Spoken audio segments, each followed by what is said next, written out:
Bismillahirrahmanirrahim. Assalamualaikum warahmatullahi wabarakatuh.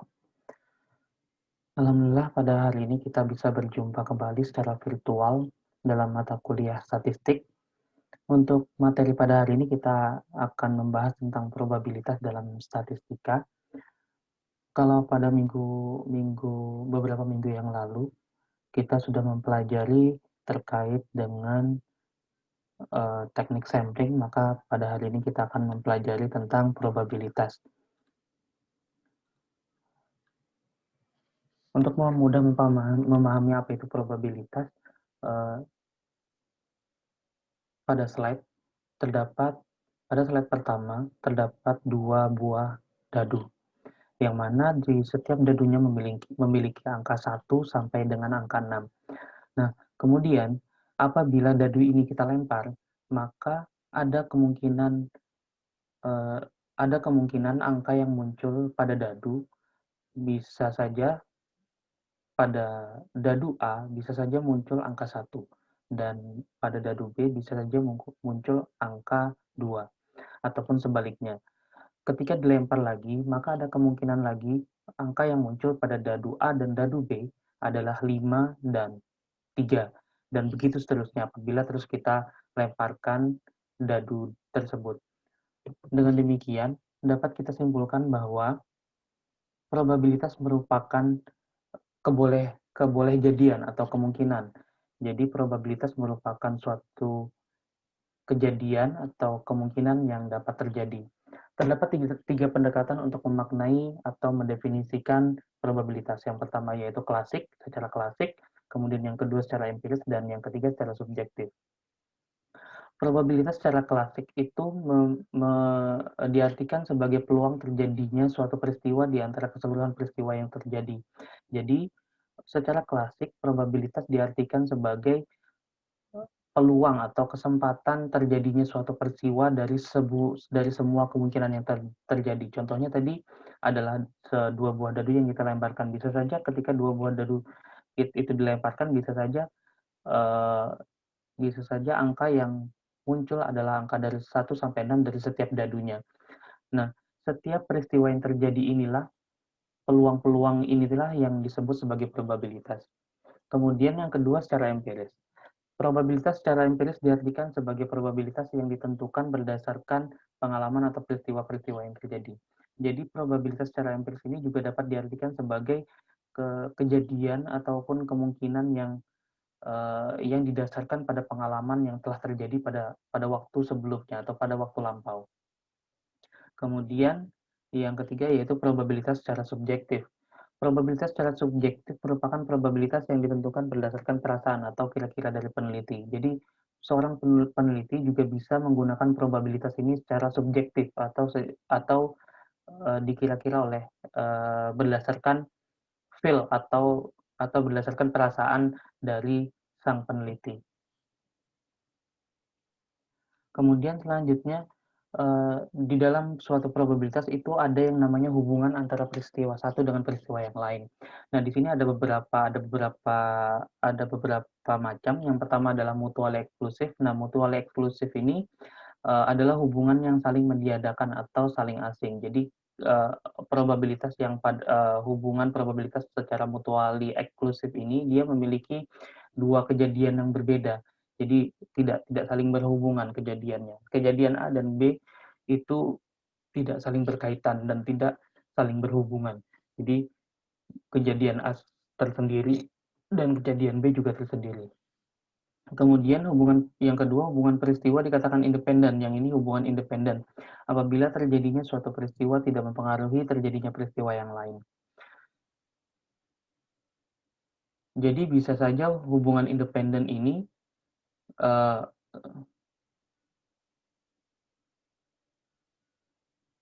suatu hubungan independen ini bisa saja tidak saling mempengaruhi antara satu peristiwa dengan peristiwa yang lain. Kemudian selanjutnya adalah hubungan peristiwa dikatakan kondisional atau bersyarat apabila terjadinya suatu peristiwa harus didahului oleh peristiwa yang lain. Jadi untuk hubungan kondisional ini bisa terjadi apabila suatu kejadian itu terjadi karena ada satu kejadian yang lain. Misalkan pada kejadian kejadian B ini terjadi karena ada kejadian A. Apabila kejadian A ini tidak terjadi, maka kejadian B itu tidak akan terjadi. Kemudian yang selanjutnya ada peristiwa dikatakan exhaustive jika banyaknya macam peristiwa yang bisa terjadi itu terbatas jumlahnya. Jadi ketika peristiwa yang terjadi itu banyak macamnya dan terbatas jumlahnya, maka itu bisa dikatakan exhaustive.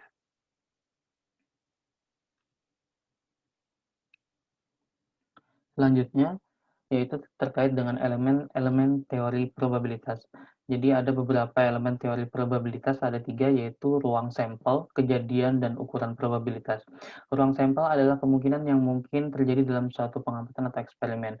Jadi ruang sampel itu kejadian yang mungkin saja yang mungkin akan terjadi di dalam suatu sampel, itu mungkin saja terjadi ketika peneliti melakukan suatu pengamatan atau eksperimen.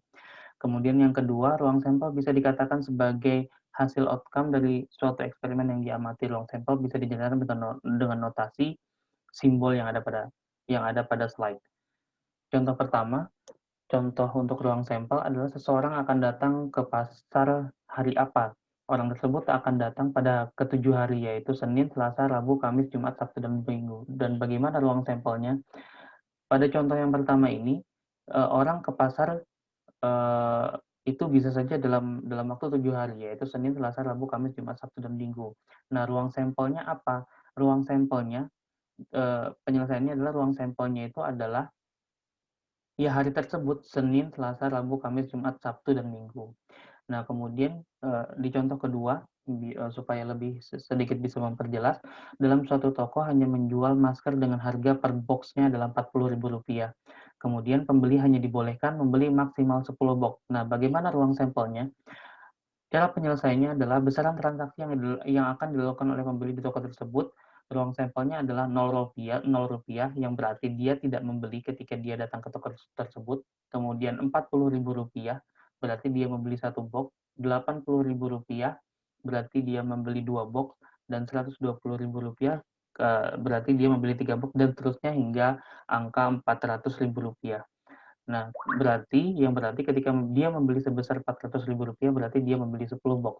Nah, bagaimana apabila dia membeli sebesar Rp440.000 atau lebih dari 400.000? Nah, berarti nominal yang dia beli lebih dari Rp400.000 itu tidak masuk ke dalam ruang sampel, karena ruang sampelnya adalah pembeli hanya dibolehkan membeli maksimal 10 box, yang berarti ruang sampelnya adalah mulai dari Rp0 atau tidak membeli masker sampai dengan Rp400.000, yang berarti dia membeli 10 box masker.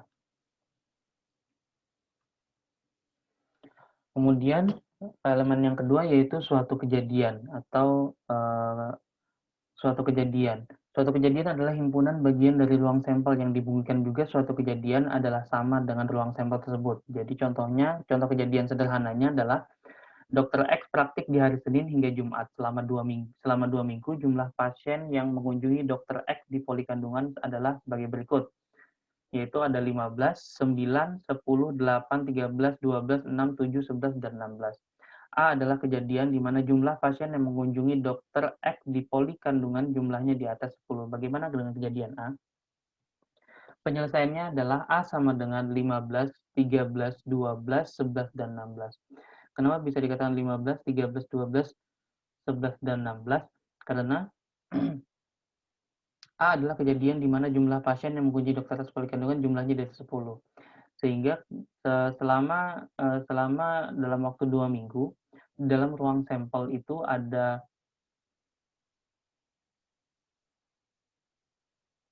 10 ruang sampel. Nah, dari 10 ruang sampel tersebut, kita bisa mengambil angka yang lebih dari 10, karena berdasarkan soal, A adalah kejadian di mana jumlah pasien yang mengunjungi dokter X di polikandungan jumlahnya di atas 10, sehingga suatu kejadian penyelesaiannya itu adalah 15, 13, 12, 11, dan 16. Suatu kejadian bisa terjadi sederhana dan bisa terjadi majemuk. Kejadian sederhana bisa terjadi jika hanya mengandung satu unsur ruang sampel, sementara kejadian majemuk bisa terjadi karena gabungan dari beberapa kejadian.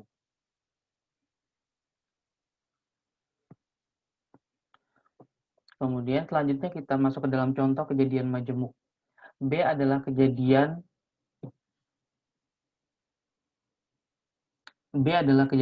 di mana jumlah pengunjung Dr. X adalah jumlahnya mengikuti bagian bilangan prima. Dengan demikian, berarti B adalah 13, 7, dan 11. Sementara C adalah banyaknya jumlah pengunjung Dr. X yang jumlahnya 10 atau kurang. Hal ini berarti C sama dengan 9, 10, 8, 6, dan 7. Bisa kita lihat pada gambar di samping. Pada gambar di samping di situ ada lingkaran A dan lingkaran B. Lingkaran A itu adalah angka 15, 12, 16. Kemudian lingkaran B adalah 7, 11, 13. Kemudian di luar lingkaran tersebut, di luar lingkaran A dan B itu ada 10, 8, 9, dan 6. Serta 7 juga ada. A, B, dan C sendiri adalah kejadian sederhana. Kemudian, namun akan menjadi kejadian majemuk jika ada kejadian di mana jumlah pengunjung Dr. X melebihi 10 dan jumlahnya mengikuti bilangan prima. Di sini berarti anggota himpunannya adalah 11 dan 13. Kejadian ini bisa dinamakan sebagai irisan atau perpotongan. Kemudian bisa kita lihat pada angka 13 dan 11. Nah, di situ menandakan bahwa di sini terjadi irisan atau perpotongan, sehingga kedua lingkaran tersebut saling beririsan atau saling berpotongan, sehingga maka angka 13 dan 11 itu masuk ke dalam kejadian majemuk karena dia masuk ke dalam lingkaran A dan lingkaran B. Selain irisan, dalam kejadian majemuk terdapat gabungan. Irisan atau intersection adalah jika A dan B terjadi bersama-sama. Irisan antara A dan B dinotasikan dengan A dan B. Ilustrasi pada gambar di samping menunjukkan saat A adalah 15, 13, 12, dan 16, dan B adalah 13, 7, dan 11. Maka A dan B adalah 11 dan 13.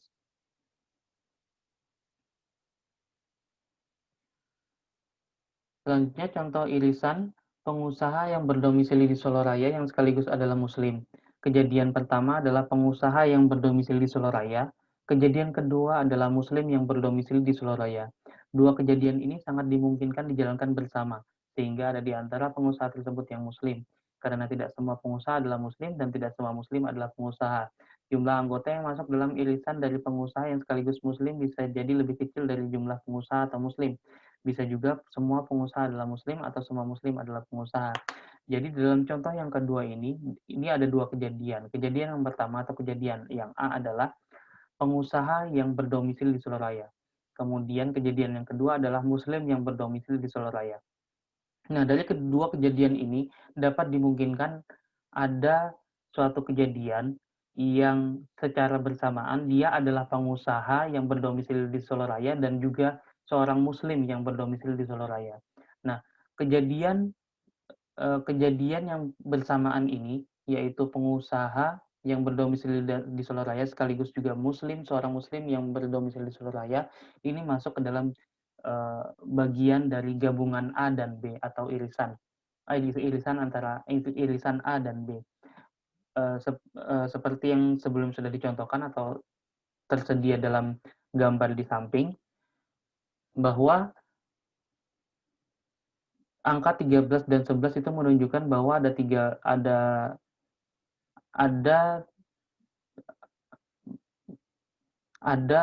dua kejadian yang mereka adalah pengusaha sekaligus muslim yang berdomisili di Soloraya.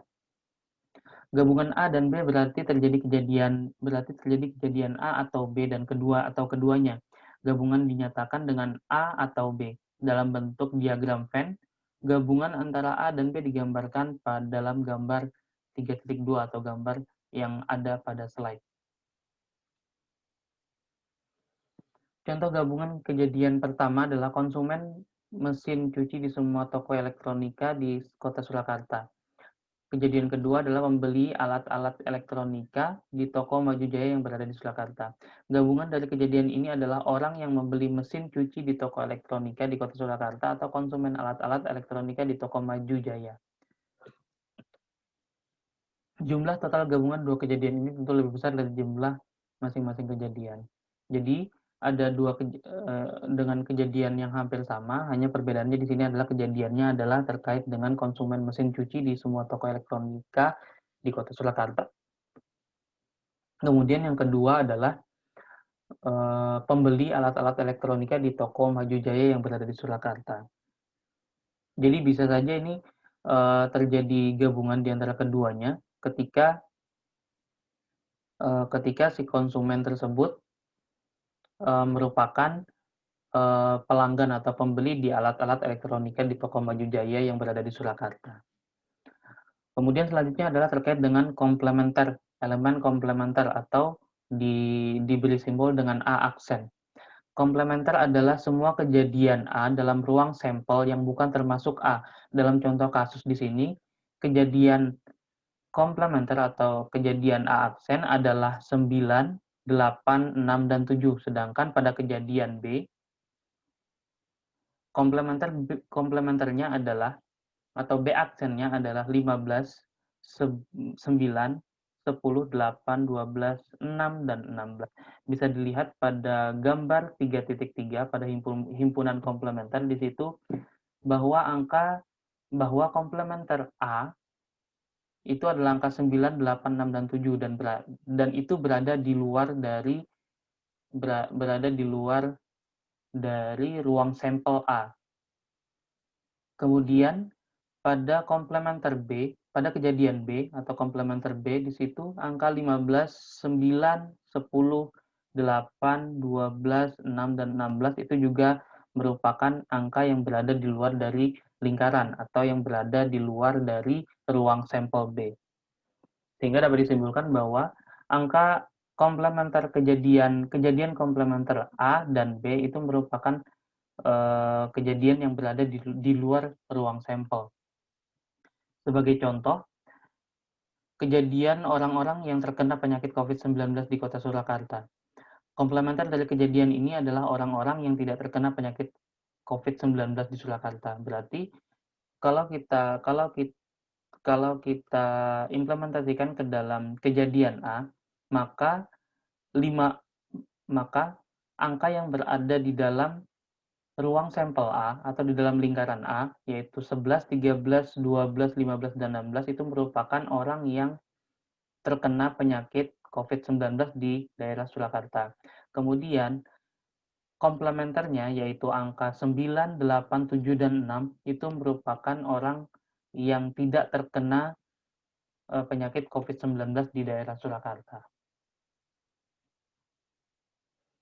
Kejadian A dan B adalah mutually eksklusif jika kejadian yang satu tidak memungkinkan kejadian yang satu tidak memungkinkan kejadian yang lain. Dinyatakan bahwa A dan B sama dengan 0. Kejadian mutually eksklusif disebut dengan disjoint, di mana dua kejadian benar-benar terpisah atau tidak memiliki irisan. Jadi, yang dimaksud dengan mutually eksklusif di sini adalah dua kejadian tersebut itu tidak memiliki hubungan satu sama lain. Jadi benar-benar terpisah. Sebagai contoh bahwa orang-orang pada hari Senin tanggal 20 April 2020 berada di Kota Surakarta selama 24 jam. Kemudian pada kejadian kedua adalah kejadian di mana orang-orang pada hari Senin tanggal 20 April 2020 berada di Jakarta selama 24 jam. Pada kasus ini tidak mungkin satu orang berada dalam dua lokasi pada saat yang sama. Jadi di sini ada dua kejadian. Yang pertama itu pada tanggal yang sama yaitu 20 April 2020 itu orang-orang pada hari tersebut berada di Kota Surakarta. Kemudian pada tanggal dan hari yang sama orang-orang juga berada di Jakarta selama 24 jam. Nah, ini kan merupakan dua kejadian yang berbeda dan tidak mungkin satu orang berada di tempat yang sama dengan jam yang sama. Itulah yang dinamakan dengan mutually eksklusif. Kemudian selanjutnya adalah collectively eksklusif, adalah mutually eksklusif jika gabungan antara dua kejadian membentuk ruang sampel atau A atau B. Contohnya adalah kejadian di mana murid SMPN 1 Surakarta adalah perempuan. Kejadian berikutnya adalah kejadian di mana murid SMPN 1 Surakarta adalah laki-laki. Apabila dua kejadian ini digabungkan, maka akan menjadi ruang sampel, yaitu murid SMPN 1 Surakarta. Jadi di sini ada dua kejadian yang berbeda, yaitu yang pertama adalah murid SMPN 1 Surakarta adalah perempuan, dan kejadian kedua adalah murid SMPN 1 Surakarta adalah laki-laki. Nah, apabila dua kejadian ini digabungkan, maka akan menjadi suatu ruang sampel, yaitu yang diberi nama dengan murid di SMPN 1 Surakarta.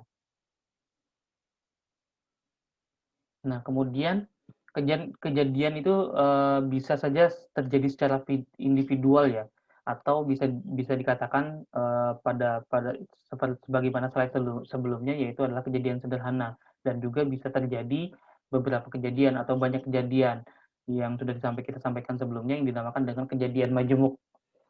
Nah, kejadian majemuk memungkinkan terjadinya irisan atau gabungan di antaranya, kejadian komplementer, dan seterusnya. Probabilitas beberapa kejadian majemuk tersebut mengikuti beberapa aturan. Jadi, kejadian majemuk itu ada beberapa aturan. Yang pertama, yaitu dilakukan pengamatan terhadap N hasil, N besar. Jika suatu kejadian menghasilkan N kecil hasil, maka probabilitas dari A adalah bisa dihitung dengan menggunakan persamaan yang pertama, yaitu probabilitas A sama dengan N kecil sama dengan N besar, dibagi dengan N besar. N kecil adalah ruang sampel, kemudian N besarnya adalah populasi atau jumlah keseluruhan dari dari sampel, jumlah keseluruhan dari sampel. Kemudian aturan yang kedua adalah penjumlahan dalam probabilitas. Itu bisa dihitung dengan menggunakan persamaan sebagai berikut, yaitu probabilitas A dan B sama dengan probabilitas A ditambah dengan probabilitas B. Kemudian yang ketiga yaitu perkalian dalam probabilitas. Itu bisa digunakan dengan menggunakan persamaan sebagai berikut. Probabilitas A atau B sama dengan probabilitas A dikali dengan probabilitas B.